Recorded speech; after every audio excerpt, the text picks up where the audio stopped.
dhammaan axsaabta iyo qof walba fanaaniinta ciidamada amniga ururada bulshada salaatiinta hooyooyinka kulligii waxaan leeyahay assalaamu calaykum waraxmatullahi wabarakaatu salaanka bacdi waxaan isleeyahay caawa waxay ahayd sagoodsi iyo dardaaran hadalladu inta badan maalintii dhoweyd baa la yidhi oo siyaasiyiinta iyo wixii laga hadlaya laga hadlay laakiin waxaan rabaa inaan noqdooyin yaryar taabto Soomaaliya waxaa in badan laga hadlay oo ay garanayaan dadka Soomaaliya ku noolaa ee soo joogay ee aan dibad uga imanay gudaheeda ka shaqaynayay marxaladihii la soo maray say ahaayeen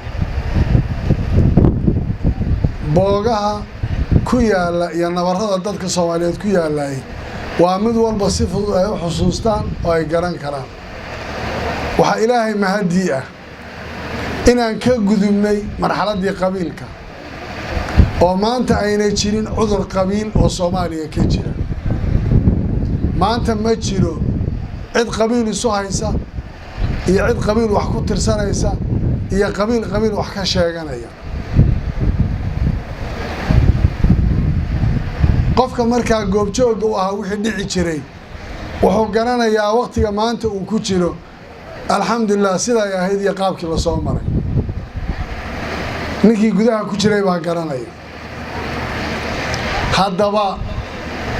boogta ooli kartaay baahida Soomaalidu waxa maanta ka dhaxeeya waxa isku qaban kartaay xalka ay yeelan kartaay waa maxay waa wax ku saabsan hoggaan horena waanu sheegay waxay u baahan tahay qiyaada raashida waxay u baahan tahay hoggaan damaca siyaasaddu iyo kala aragtiduwanaanshaha siyaasadda iyo hanqaltaaga siyaasaddu ma aha in loo geliyo suuro qabiil oo loo geliyo shaarar kale waa in sida ay tahay loo wajaho waxay ku soo socotay Allah u naxariistay markii Cabdullaahi Yuusuf uu wareejinayay isagoo garanaysaan kifaaxa iyo inta dhib uu soo maray haddana markii la yidhi Cabdullaahi waxa dhamaysan sidaa kaga tag intuu wareejiyay buu labadii qolo muqaawamadii iyo dowladda TFG inta la isku daray yaa baarlamaan 550 uu ka soo baxay Sheekh Shariif baa loo dhiibay oo qoladii markaa muqaawamadii ee la dagaalamayay ka horjeeda dowladda ahayd dib u heshiisiintii la qaaday waxay gaadhay markaa inaan imbagaatina lagu qabanin cartana lagu qabanin ee xamar ay ka dhacdo doorasho oo Sheekh Shariif isagoo la waqtigu uu yaray aad sii wadid oo malaha meel baad sii gaarsiin lahayd intii looga guuleystay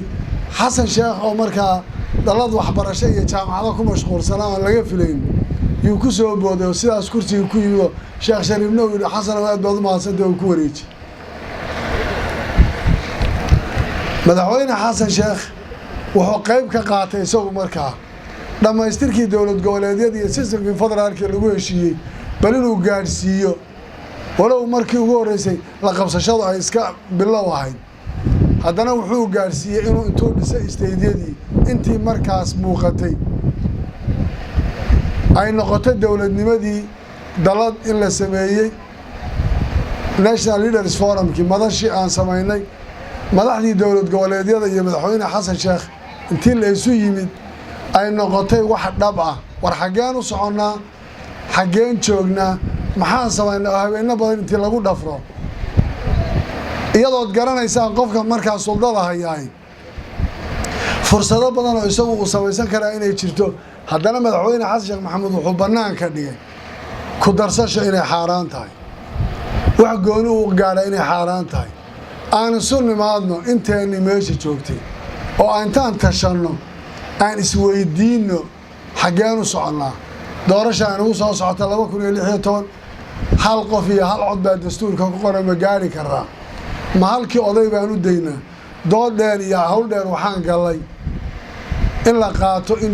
isteediyadii mar haddii dhismeen dib loogu celiyo xildhibaanadii la qaybiyo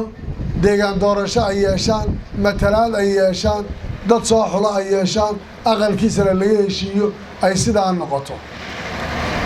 xilliga iyada baarlamaankii joogay wuxuu diyaar u ahaa aw sheekh wali waa gaarsiin doonaa bal 2 sano aan ku dhufano horeen aanu siiyay jiidni xogaa xamid dheerada ku jiray laakiin halkaasuu ka istaagay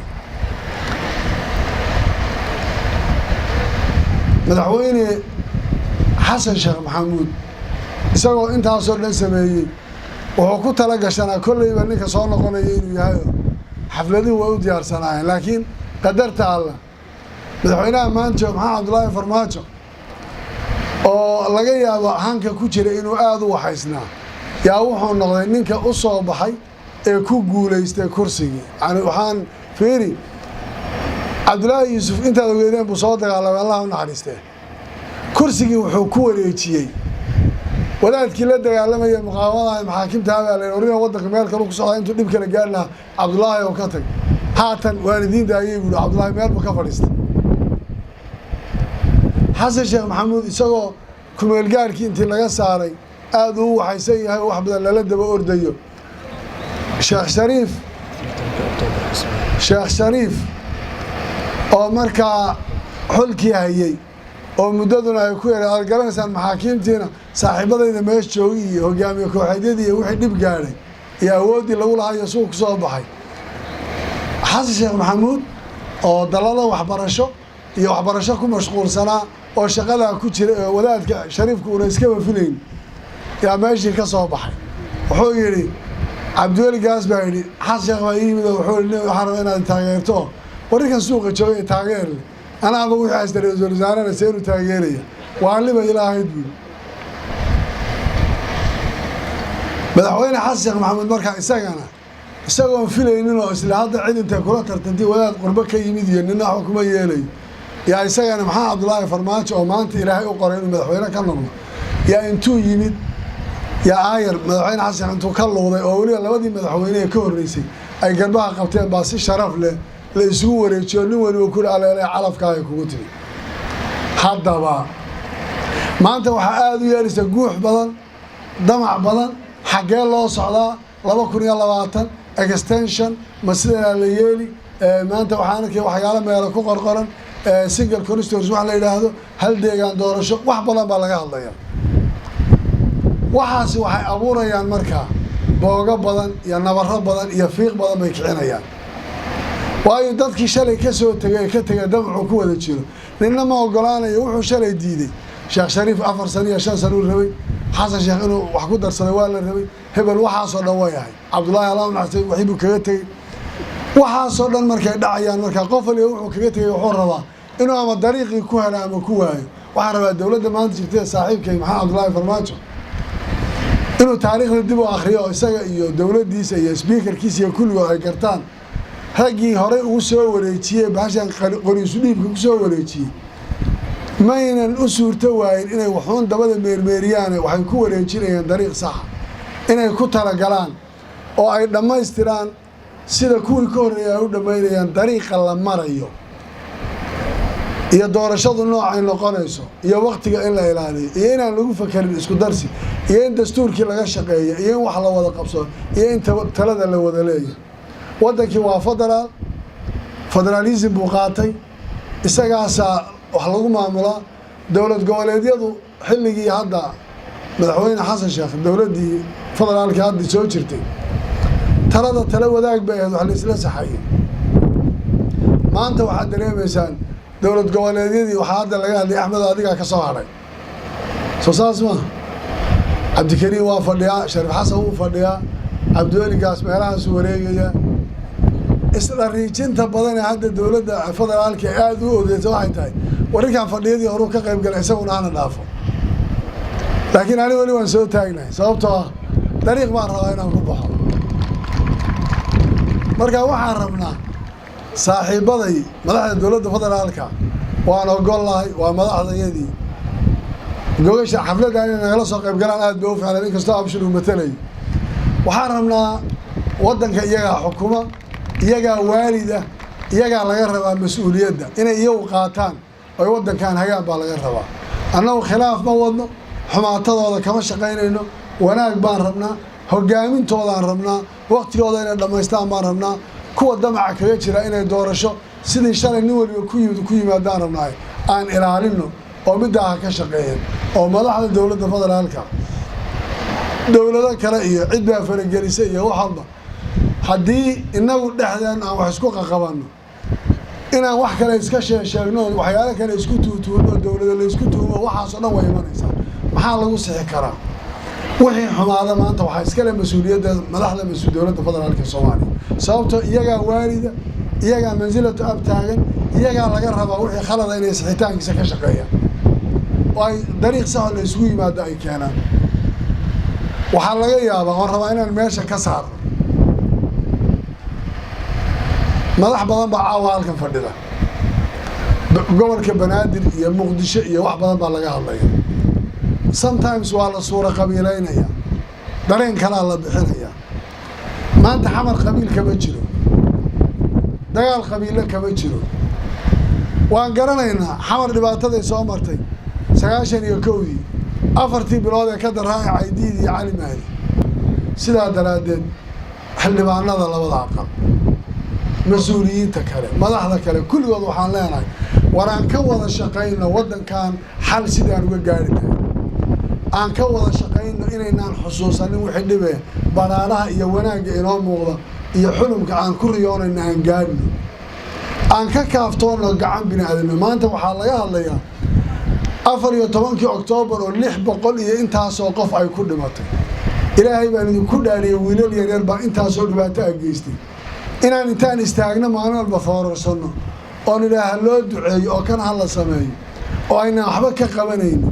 oo aan rabno amisom inayna waardiyeyso oo ayna waxba dhisanayno oo inaan iska celinayno maalin walba macnaa alba ku jirayna iyo hal aamuso iyo sidaan hal yeelo dadka yuu sugaya yaa mas'uulka inta aan wada qaraabanayna xoolo wada raadsanayna si kale loo wareegayo waxay la tahay inaan ka shaqeyno dalkeena iyo dadkeena inaan cadawgana ka horeyno sharaftii aan shalay lahayn aan soo celino haddii kale inaan istuhunno iyo inaan meel isku riixriixno intuba meesha imanaysaa wax saxana ma noqonayso dastuurka in la ilaaliyo waa shay waajiba waxaan waa wax bulshadu ay ku heshiisay haddaan isaga la ilaalinin oo isaga uuna ina kala hogaaminin oo isaga aynaan ku dhaqmin sina uma kala adkaanayno ninna kama adkaanayo kaasaan ku kala adagna isaga aan ku kala dambayno isaga aan isku maqalno waxaan diyaar u nahay xaqa aniga uu siinayo dastuurku inaan qaato xaqa dowladda federaalka ay leedahay inaan siiyo dowlad goboleedyada nin wax sheeganaya nin maanta jooga ku kala la geeyay nin waliba maanta calaalkiisa uu qaba xuquuqdii uu lahaana ma helo maanta dhaqaale badan baa wadanka soo gala deeqaa la bixiyaa waan soo dhaweynaynaa deyn la cafiyo wax walba in la sameeyo laakiin de xaggee gaadhaan ma hayno ma shaydnaa maalika ali wala wax ka baxay xataa war looma ayaa laga hadlaya waxaan rabaa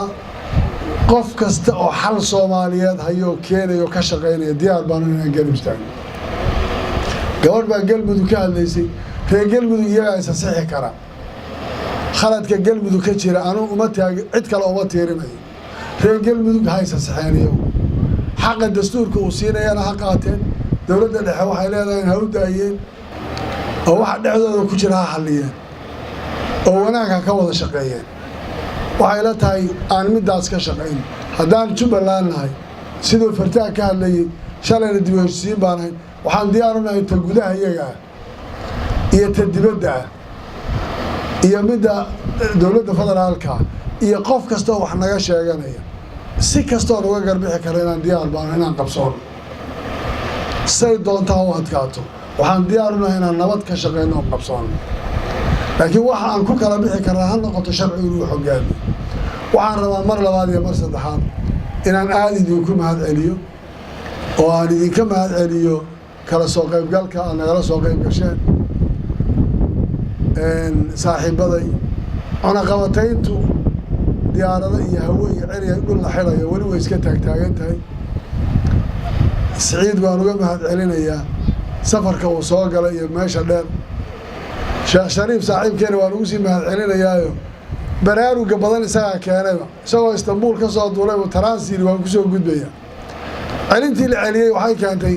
isaga laftiisa dareen aan ku jirin baa galay war maxaa lagu celinayaa ninkii shalay garoonka furay baad ahayd waan uga mahadcelinayaa kulligood inta timid oo dhanna nin walba mahaddiisa meeshiisa ka qaato aad baad u mahadsantihiin magaaladiinni baad joogtaan kaafiyaad joogtaan nala sii jooga aan wada joogno annaga culays idinkuma qabno haddii la tegayana si nabada ku taga haddii Jubbaland intiinaasi mas-uuliyad baa idin saaran madaxweyne Siciid baa jooga hadda systemka ku jira senatarkaa jooga Abshir dowladda federaalka iyo cidda wax naga tabanaysa iyo kuwa annaga gudaha ku jira intaba waxaan diyaar u ahay inaan wax kasta oo garbaxa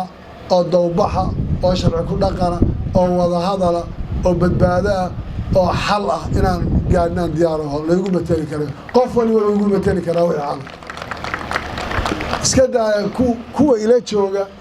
ee hadda magaalada jooga ee wax tabanaya qof kastoo intiinaa ka mid mas-uul buu iga yahay wakiil buu iga noqonaya inuu xal ka keeno warcad soo maaha yaa la isxamanin masma qaninin iyo dibqalo waa qanine maaha aad raalli ahaada waan u mahadcelinayaa reer Jubbaland suldaanka warkaas boobay kulligii laakiin isagu ciidanku ka tagay ana ciidankan ku daraya aad baad mahadsantihiin salaamu calaykum waraxmatullahi wabarakaatuh